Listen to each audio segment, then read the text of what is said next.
The strikers during world boss are equal to a big support, and this is how you should pick them.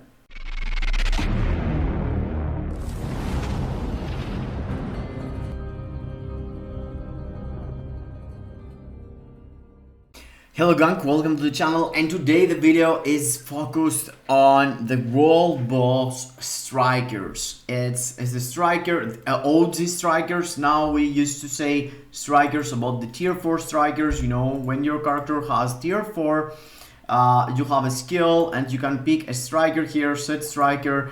And yes, this is not what we're talking about. We're talking about strikers of World Boss Legend. And if you see, you can come here, set an allied team, and these 5 dudes are going to attack during the fight for you and help you during the fight.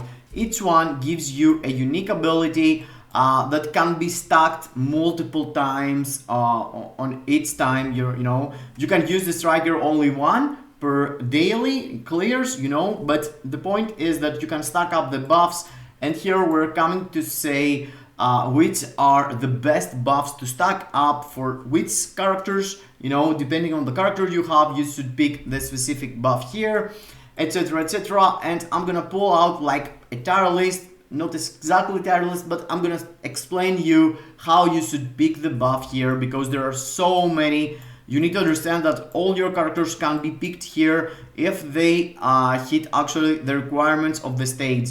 Like as an example here, I need to go into combat and human.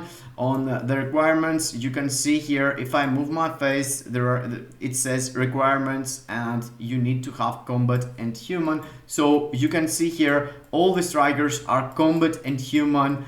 And yes, I'm gonna try to explain symbols. I'm gonna try to explain as more as I can. So before we go through the video, guys, I want you to make sure that you're smashing the like button, subscribing to the channel, hit the notification bell, and let me know down below in the comments if you knew everything or you just realized stuff, if I helped you, and generally how you feel about this striking system. And yes, let's start actually from somewhere. And in the past, believe it or not, striking system was really crucial for your World Boss Legend, for your World Boss Ultimate progress. The World Boss Ultimate here can be hit by the strikers and get the ability of the striker. The World Boss Legend have immunity on that. And also they nerfed actually the strikers for damage. In the past, we used to have a striker to do mind control and a striker to do ignore defense 100%, and you were able to stun lock bosses and not have to actually do a lot of damage or try to get away. But here the bosses are immune, so whatever you're using does not affect really the gameplay. That the strikers hitting with different skills, but the skills are not passing into the boss. The boss is not gonna get bleed if you use bleed strikers. The bosses are immune into this effect. They have removed all debuffs, so the moment you put anything on the boss, it cleans, so doesn't really matter. The only thing that matters is what ability you're using, and the ability adds up as a passive buff on your characters during fight. So as an example here, I'm gonna use these 5 strikers. As you can see, it's increased basic damage dealt to supervillain faction. You need to consider that all the World Boss Legend right now, they are villain. All this, they are villain, but the ultimate have some heroes as bosses, like it is Cable, Quicksilver, and Wanda. So for World Boss Ultimate, this doesn't really matter, but for World Boss Legend, which matters, you need to understand that you need to pick buffs that has damage against supervillains, because all of them are supervillains. So the moment you start the stage, whatever you have here, doesn't really matter. The point is strikers here at this point, at least for this showcase. And you can see I'm picking here only 3 characters that gives you increased damage to supervillain. Some of them it's when attacked, and some of them are when attacking. We're gonna talk about this later on. But stay tuned here. So let's pretend that I'm starting the stage, and let me show you what's the results you're gonna see during the fight. So let's pretend that I am right now at stage 60 of now, and you can see there is a square with a sword on it, and if you click on it, or if you put your finger, depending on which device you're using, you can see the buffs you're getting from the strikers. And because I use only 3 strikers for the supervillain buff, you can see it's damage against supervillain 10% stacked 3 times. So you're potentially getting 30% because it's stacked 3 times. It is stacking, it's not like the one overrides the other. So here is where you can find out if you're getting the buffs or not during the fight on this icon. The icon, of course, it's not for all buffs, it's only for the damage against villain, but I don't want to stack there and consider this as a really important situation that you need to check the buff. You're getting the buff. If the strikers are there, you're getting the buff. You don't need to do anything else, just put the strikers here. So the buff you're getting here, if you see, it's 50% when attacked and 50% chance when attacking. This does not mean that you're not getting the buff in all duration, so duration of the fight. So whatever happens, if you attacked or getting attacked, you're getting this 10%. If you have 5 of these dudes, you're gonna get 50% of damage against villain, which is equal to a support character. So do not sleep on the strikers. If you have 5 strikers, it's equal to Cold Zone, Valkyr. So if you're not using the proper strikers, you're gonna find yourself struggling in World Boss Legend or World Boss that others does not. So let's go now to the second part, which is really important, and I want to say that straight up in the beginning. When attack and when attacking, this is too different. You can clearly understand what that means. Means that you have 50% chance when you are attacking, these strikers comes into the fight and do this specific skill. The skill itself does matter, but as the World Boss Legend they are right now, you know, the damage you're doing, it scales down really a lot, so it's not really important the damage or the type of the character that you're going to use. Myself using tier 4s, level 80, I'm trying to pull, you know, us more push in the boss. So if you're using like a tier 4 or a level 80 over a level 70, it's gonna be better. But the point here is not the damage. The point here is that when you're fighting in a fight, the damage the strikers are doing are considered as your damage. So all of your CDPs, your cards, everything has a proc. The proc is clearly says when you are attacking, let's say here, 5% chance when attacking, movement speed is increased or energy damage is increased by 20% for 15 seconds. On your cards, there is exactly the same thing on your characters, you know, on the CDPs you're using. So there is a chance activation rate 10% when attacking. So when your characters attacking and strikers also, you're having a chance to enable your CDP and your cards and the procs from your ISO set, everything. So what you wanna do on every single fight, you're gonna focus having all the procs together on the crucial attacks. So how you gonna do that if the strikers are striking when the boss attacks you? So if the boss attacks you and one striker goes and hit the boss, then you can enable your CDP by mistake, you can enable your P cards by mistake, and you can lose crucial damage that would give you the win in the fight. So what's the difference? It's really easy to understand. With 50% chance when attacking, these 5 strikers helps you actually to enable the procs the moment you're attacking. The moment you're running around and you want to avoid stuff, or you don't want to do damage because your skills are on cooldown, it's not helping you. The striker goes and attacks. So even if you have to pick between this buff, which is 10% damage to supervillain, compared to something like, let's say, less value, you prefer the less value that at least is not going to enable your CDP out of combat because he gonna decide that he needs to attack because the boss attacked you. So this is really important, guys. You need to focus on getting strikers that says when attacking. So when you are attacking. When attacked is when boss attacks to you. So you need to understand that this is two separate things. Do not see just the numbers and put strikers randomly. You need to get the 10%, but it needs to be when attacking. So this is a really important thing that you need to understand always when attacking. And let's go to figure out how the buffs works for specific category of characters. I have set some examples of categories of strikers. The example here is for my Ghost Rider. It's the boss, Black Dwarf and Mo. So Ghost Rider here is the main DPS, as you can see. So the strikers I decided to pick was not damage against villain. It's fire damage 10%. And this fire damage 10% gives you a bigger value than the super villain striking. So if you have to put categories on the buffs, the best buff you can get actually is the 12% damage against villain for all characters. So if you want to go for the maximum amount of supporting, is this buff here.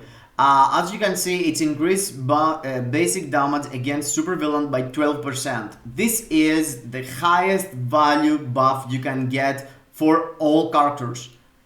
After that, there are the specific buff characters. As you can see here, it's when attacked.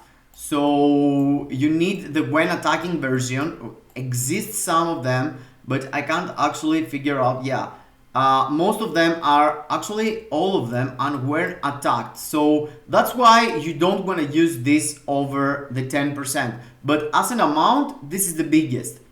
So in my mind, even if this is the biggest amount, you can find the 12% because it's when attacked, you don't want to use that. After that, as a percentage, is the 10% elemental damage. This is fire damage, this is soak damage, this is cold damage. In this situation, it's fire damage because I'm going with my boy Ghost Rider. So Ghost Rider has, when attacking, fire damage.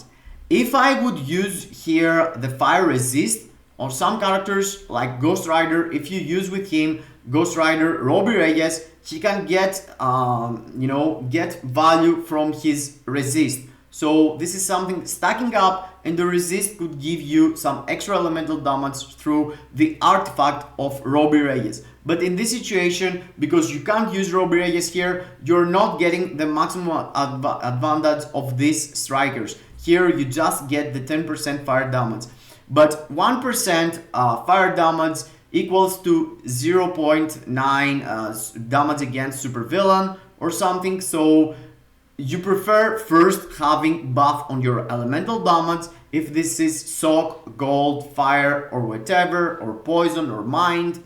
And then you are going for damage against villain.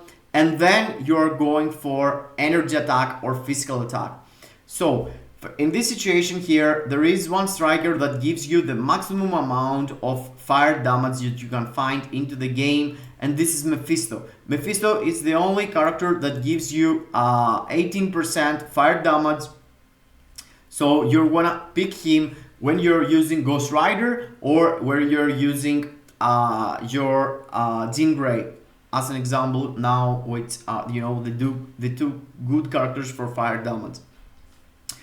Other than that, you are going for the super villain, and as I told you, you want the when attacking. Here there is an example of Robbie Reyes that he is when attacked, so you don't want to take this for the reasons I mentioned before. So the first is the damage, the fire damage. I picked the fire damage. Here I have my Doctor Strange. Doctor Strange cannot affect himself from strikers that gives you fire damage, so I'm picking the one that gives me the damage against supervillain. And as you can see, these are Shang-Chi, These icons here, the small icons, it's from the leadership tag, and this leadership tag seems like you have, you know, the damage against supervillain. You can come here and figure out which strikers there are. But yes, another example here, really nice, is the all attack fire damage. This is a really nice option here. It's the Phoenix Feathers strikers are the only that gives you all attack and fire damage. This is really nice one. But yes, I prefer to go with fire resist to boost his damage generally.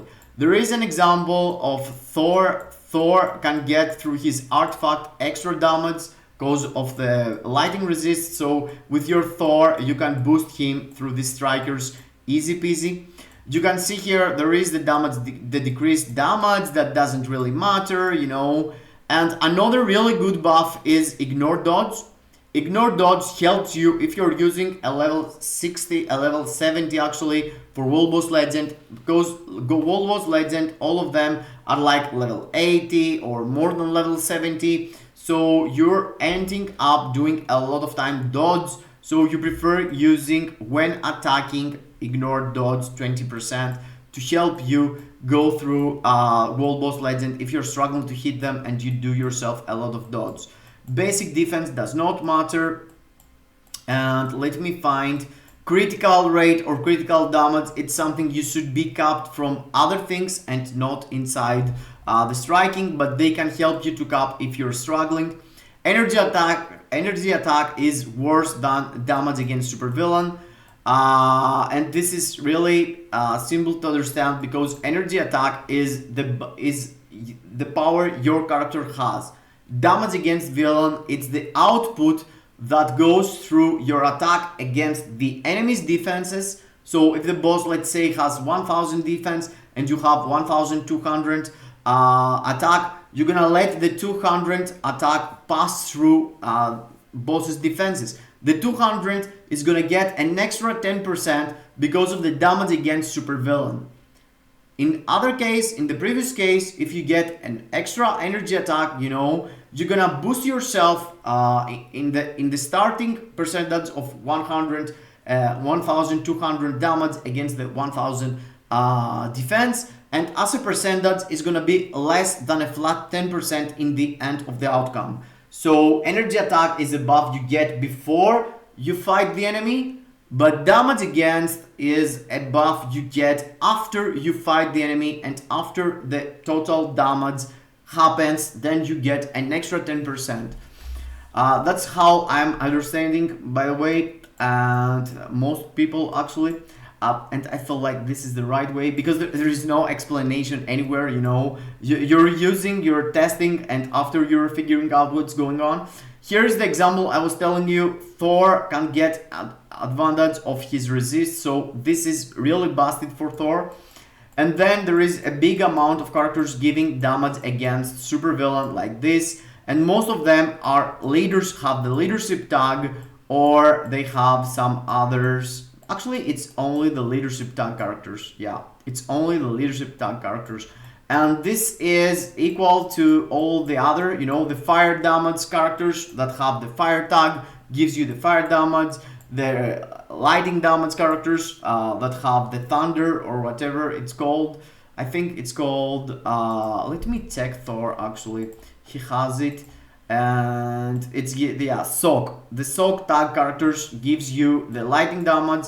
And the example I told you about strikers is for this specific, you know, this specific artifact. This artifact gives you extra lightning damage depending on your lightning resist. So if your strikers gives you extra 20% lightning resist, you're getting like a massive amount here in the total outcome. And you know, your character from 64 lightning damage and lightning resist 36, these are going to go like 100% more for lightning resist and 50% more for lightning damage. So your performance is gonna skyrocket when you're gonna use these strikers because it's actually double the amount you're having. And lightning damage and elemental damage equals more than the damage against supervillain. Somehow these are things that others have figured out, you know, and I'm just transferring the facts for you, you know. It's not like I'm figuring out this shit, you know. And then there is this striking team that I'm using with Luna Snow. With Luna Snow, you have two options to go for, and these two options are Iceman and Sylvie. Only these two characters gives you cold damage as strikers, and Luna has exactly the same artifact as your Thor has. Actually, I think so. And yes, for my Luna, you know, it's even better. So I'm getting even more amount of striking when I'm getting it, because I already have 123 cold damage passively and 43% cold resist, only because I have this artifact equipped. It's crazy, I know, but if you know, skyrocket the justice, there are multipliers here, as you can see, 0.5% of my total instinct. So the more instinct you have, the more cold resist and more cold damage you have. But all these stats are getting even higher when you're using the proper strikers. So 12% damage against supervillain is the biggest that you can find, but you don't want to use it because of the fact I told you, because it's when attacked. There is no such a character having it when attacking, so that's why you're not using the 12%, even if it's the biggest number as buff. After that, we have the elemental damage. You want to go for pure flat 10% fire damage, or 10% all attack and 5% damage that there are from the Phoenix Force strikers. Then after this, you have the damage against supervillain. The damage against supervillain when you're attacking, as I told you before, and gives you these flat percentages. You can also go into something like this, you know, if you're lacking strikers, all attack and resist are gonna help you, but only for the characters can take advantage from the resistances. You know, for most characters, having high resistance does not help you anywhere. Only the characters that have this way of transform the resistance into damage. Dodge is not gonna help you. Here is the Phoenix Force buff I told you. And after all these layers, you know, the 10% elemental damage, the 10% damage, and the 5% elemental damage, the 10% supervillain, we have the energy attack, 8% energy attack, or 8% physical attack. These are, you know, the after the main damage against villain, we have this. And then we have another example here. I told you the ignore dodge if you're struggling with hitting the boss. The decreased co-op skill used to be good, but now it's not compared to the flat percentage of damage. Critical damage is lame. 10% energy attack is really nice, you know, if you don't have the strikers that I told you. Here are the cold damage dudes, the fire damage dudes, that is when attacked, that I'm not using them for that reason. And then we have the poison damage, again same thing. And I'm talking to you about damage and all this, how you're gonna figure out what character is using what damage. Yeah, this is a good question. And you have to go through, you know, whatever character you're gonna use. Let's say you're gonna use Luna. The first thing she's getting is energy attack. So you know, day one, if you see here energy attack, that her damage is mainly focused on the energy attack you have on your character. Then you're going through the skills. If the skills says here, when you're pressing on the number of the skill, it says cold damage of energy attack. So the character is transforming whatever energy attack you have on your cards, on your character through ISO, everything, into cold damage and serve it into the enemy. So if you get a buff on your cold damage, is the number one for the striker, as I told you. That's why I'm focusing to get cold resist and cold damage with Luna, because she's working with cold damage and her skills are working with cold damage. There is this example of elemental character. You can go through the skills and see what the skills are using, and you can see it's all skills cold damage. So the cold damage is boosting all of your skills. After that, there are the characters that gives you physical attack. The physical attack characters rarely have any of any elemental damage, but in some cases there are some elemental damage that you shouldn't pay attention if it's only on one skills or something like this. But you can see she's doing physical damage. That means that she gets buffed from your physical attack, and that's the main source of damage for her.